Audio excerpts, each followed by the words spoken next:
প্রিয় দর্শক, আজ আমরা আসছি বিশাল বড় একটি পেঁয়াজের দোকানে, পাইকারি বাজারে। এখানে প্রচুর মাল রয়েছে, আপনারা দেখতে পাচ্ছেন প্রচুর মালগুলা বিক্রয় হবে এখন। পাইকাররা আসছে, দাম করছে, মাল নিয়ে যাচ্ছে।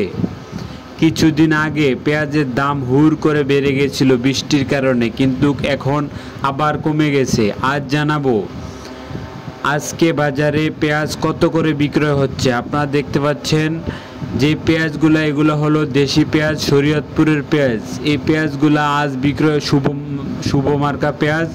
এই পেঁয়াজগুলো আজ বিক্রয় হচ্ছে 47 টাকা করে। কিছুদিন আগে পেঁয়াজ বিক্রয় হয়েছে 51 টাকা, 50 টাকা এরকম দরে, কিন্তু এখন পেঁয়াজ বিক্রয় হচ্ছে মাত্র 47 টাকা করে।